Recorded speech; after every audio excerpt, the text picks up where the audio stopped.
Bismillahirrahmanirrahim. Assalamualaikum warahmatullahi wabarakatuh.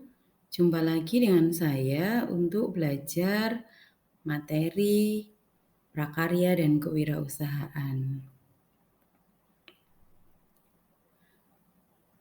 Kali ini kita akan membahas materi tentang strategi promosi.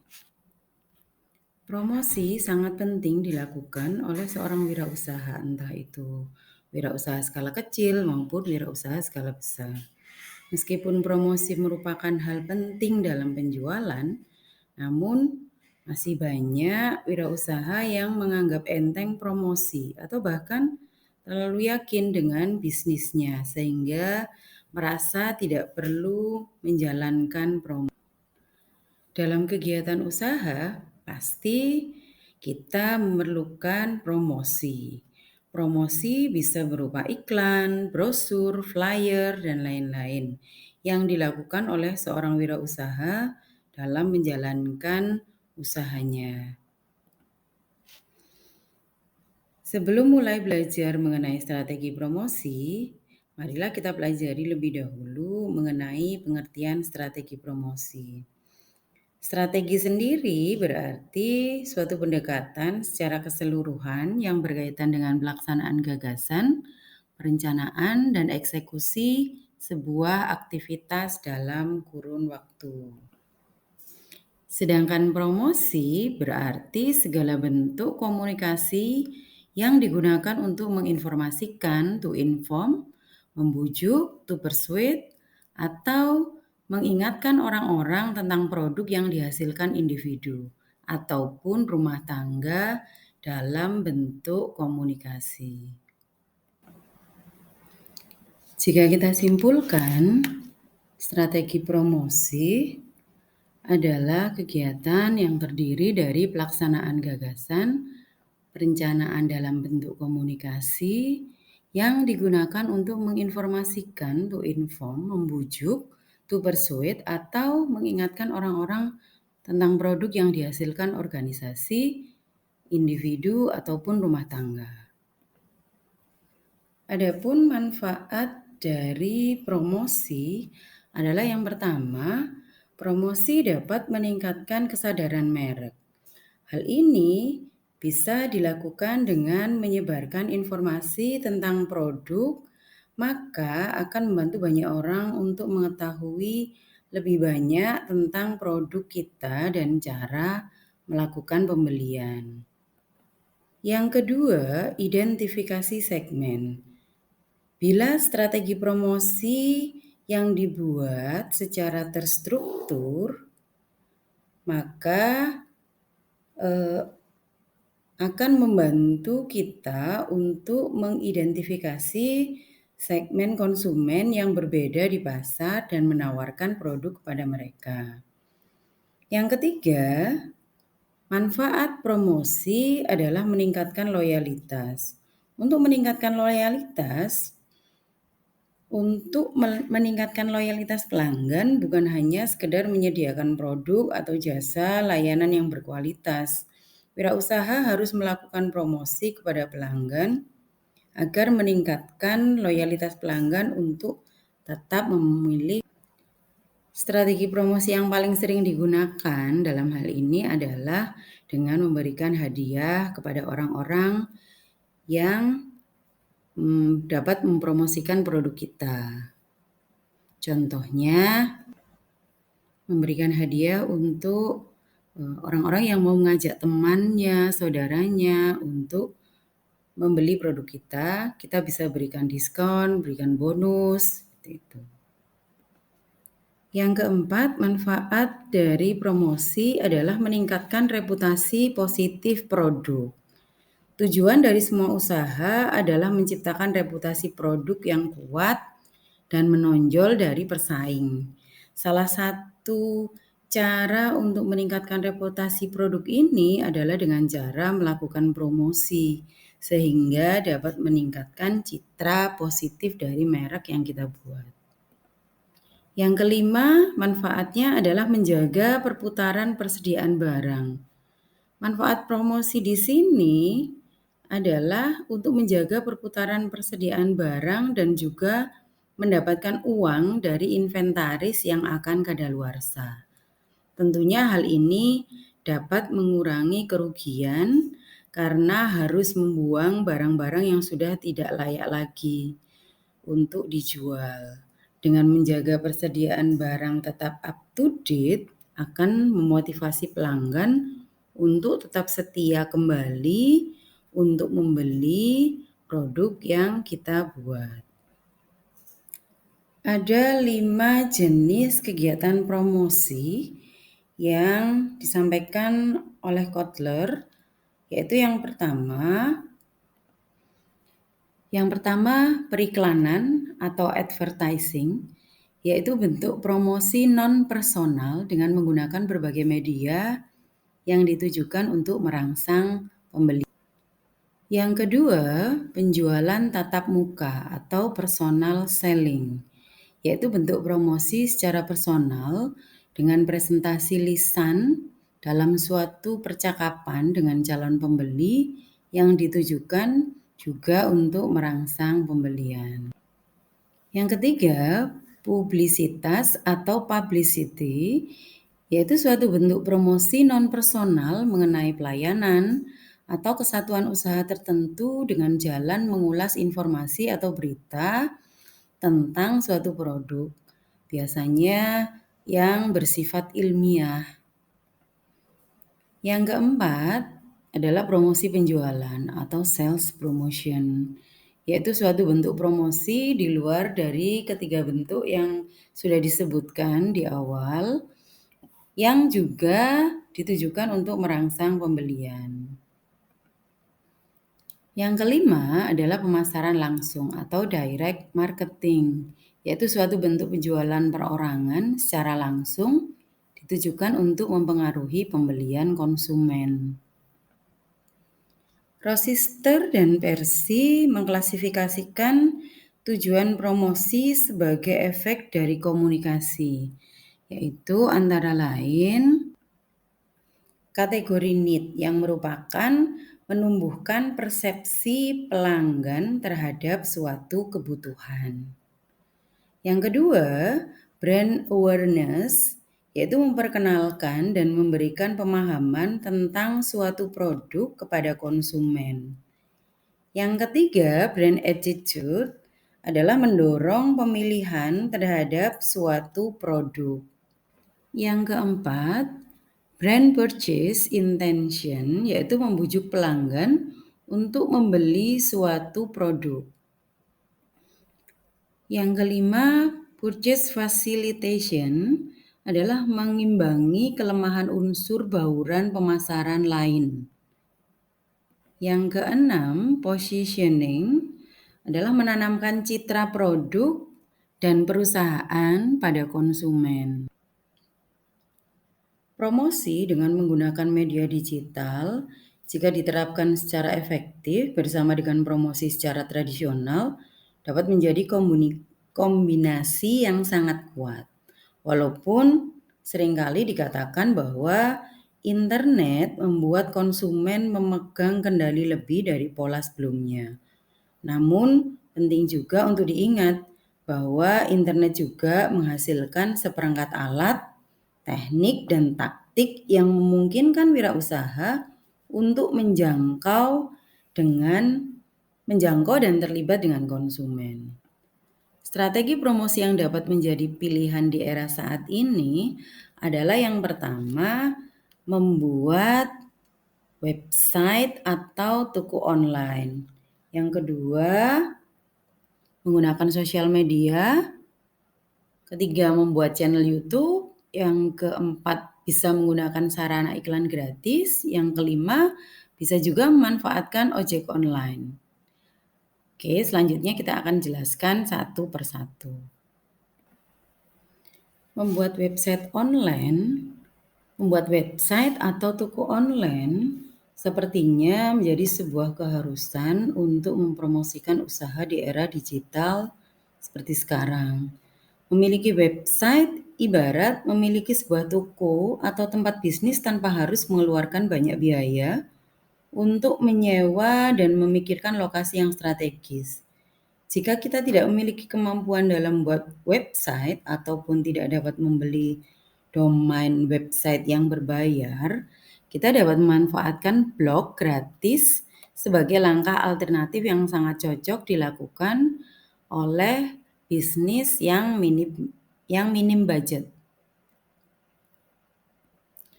Menggunakan sosial media dengan berkembangnya teknologi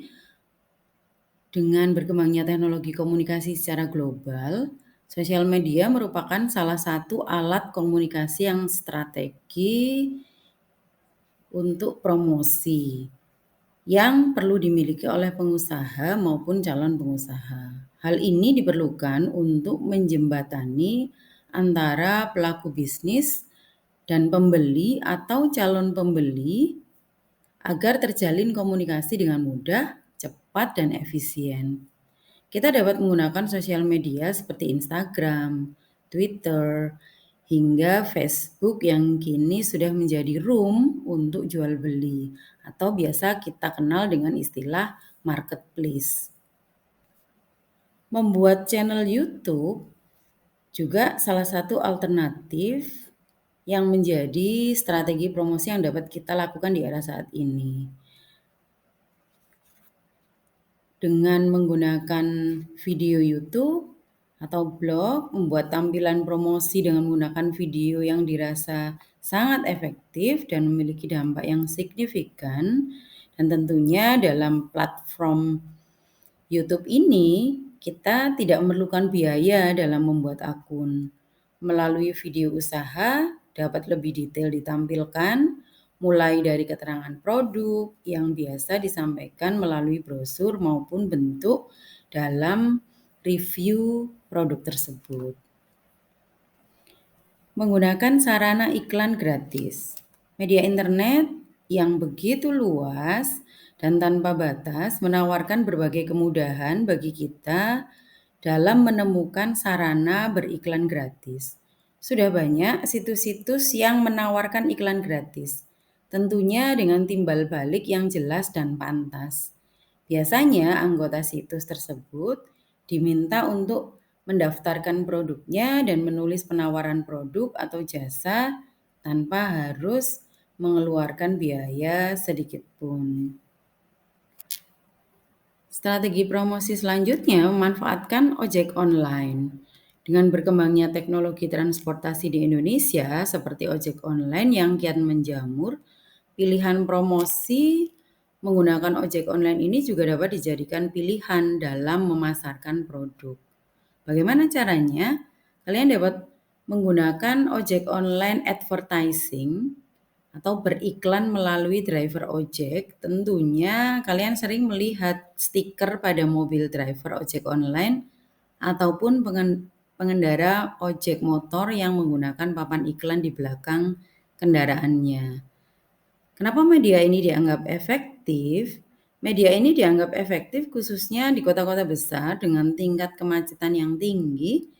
Dengan kemacetan yang terjadi, maka iklan yang kita berikan sangat mungkin tersampaikan oleh calon pelanggan. Itulah beberapa strategi promosi yang dapat kita pilih dan gunakan sebagai media promosi produk usaha yang kita buat. Seperti yang sudah dijelaskan di atas, promosi membawa dampak yang sangat besar untuk sebuah produk agar bisa dikenal secara luas oleh masyarakat. Maka sudah saatnya, ayo kita atur strateginya. Selanjutnya kita akan bahas tentang langkah-langkah dalam menyusun strategi promosi. Yang pertama, tentukan target yang ingin dituju. Istilah tanpa sebuah tujuan, sebuah usaha ibarat sebuah taksi yang berjalan dengan menggunakan argo tanpa arah. Selain tidak akan sampai, biaya yang dikeluarkan juga akan semakin mahal. Target merupakan hal pertama yang perlu kita lakukan dalam menentukan target pasar yang potensial dan memastikan bahwa produk kita dapat memenuhi kebutuhan target yang sudah ditentukan. Mengapa kita perlu mengetahui karakter pelanggan dan calon pelanggan? Hal ini berguna agar kita dapat memberikan strategi promosi yang tidak biasa, sehingga dapat diterima dan menarik perhatian pelanggan. Sebagai contoh, jika produk kita adalah kerajinan dan target pelanggan termasuk ke dalam kategori anak kecil, maka pada saat kegiatan promosi berlangsung, sebaiknya menggunakan gaya bahasa dan gambar yang mencerminkan anak kecil dengan menggunakan desain yang memvisualisasikan dunia mereka. Yang ketiga, membuat konsep promosi. Konsep secara definisi merupakan gambaran mental dari objek, proses, atau apapun yang ada di luar bahasa, yang digunakan oleh akal budi untuk memenuhi atau memahami hal-hal lain. Dengan membuat sebuah konsep, promosi yang menarik akan membawa calon pelanggan yang sudah ditargetkan dan ditentukan sebelumnya dapat dicapai. Contoh konsep iklan promosi yang menarik dilakukan oleh makanan anak-anak bermerek Kinder Joy. Nah, tahu kan kalian ya? Dengan menggabungkan produk mereka dengan hadiah mainan yang sesuai dengan target pasar mereka. Langkah yang keempat adalah sertakan unique selling proposition. Seperti sudah dijelaskan sebelumnya, bahwa unique selling proposition merupakan hal utama yang harus kita temukan pada produk usaha yang kita buat. Dengan menentukan kelebihan, maka dengan mudah dapat menjadikannya senjata dalam mempromosikan produk sehingga bisa bersaing dengan produk yang lainnya. Bagaimana caranya? Yaitu dengan memaparkan keunggulan produk yang kita miliki adalah nilai tambah yang tidak dimiliki oleh produk lain. Misalnya seperti memiliki bahan yang lebih baik, desain yang lebih baik, keunggulan serta keunggulan-keunggulan lainnya. Langkah yang kelima adalah membuat program promosi yang menarik. Contoh program promosi yang menarik dapat kita lihat pada promosi-promosi yang ada di sekitar kita. Salah satu contohnya adalah yang dilakukan oleh produk permen karet Yosan. Mungkin kalian pernah tahu ya. Jadi produsen ini membuat sebuah sayembara pada bungkus produknya dengan mencantumkan huruf menyusun merek tersebut. Bagi pelanggan yang berhasil mengumpulkan bungkus menjadi rangkaian kata Yosan akan mendapatkan hadiah. Program ini menarik karena membuat orang terpacu untuk membeli produk kita lebih banyak lagi. Promosi online.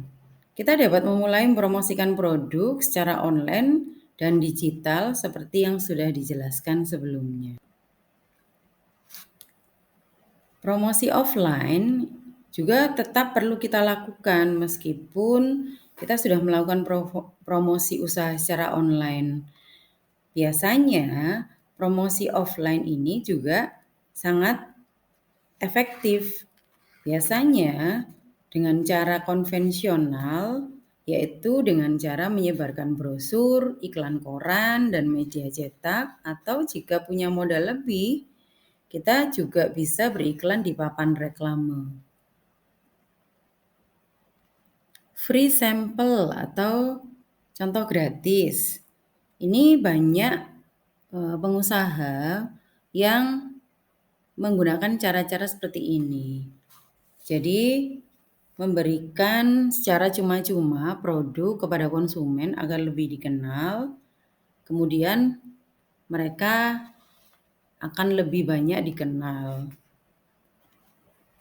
Seperti contohnya aplikasi game yang baru diluncurkan, biasanya mereka menyediakan percobaan gratis selama 30 hari.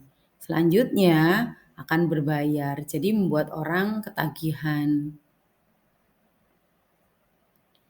Mengikuti pameran. Pameran menjadi salah satu tempat yang tepat untuk dapat mempromosikan suatu produk, terutama produk kerajinan yang kita buat sebelumnya. Kenapa pameran menjadi sangat tepat? Karena di dalam pameran calon pelanggan berkumpul dan kalian dapat dengan mudah mengumpulkan data calon pelanggan produk kita. Yang ke-10 adalah kita dapat menggunakan data konsumen untuk promosi. Tujuan mengumpulkan data konsumen adalah agar kita dapat memberikan promosi atau penawaran terbaru dari produk kita langsung kepada pelanggan dengan menggunakan email atau messenger yang kita miliki, seperti WA, Telegram. Dengan mengkontak langsung pelanggan, maka promosi tidak akan menjadi sia-sia, sehingga besar kemungkinan akan terjadi pembelian. Sampai di sini cukup sekian materi kita tentang promosi, media strategi promosi. Semoga bermanfaat. Assalamualaikum warahmatullahi wabarakatuh.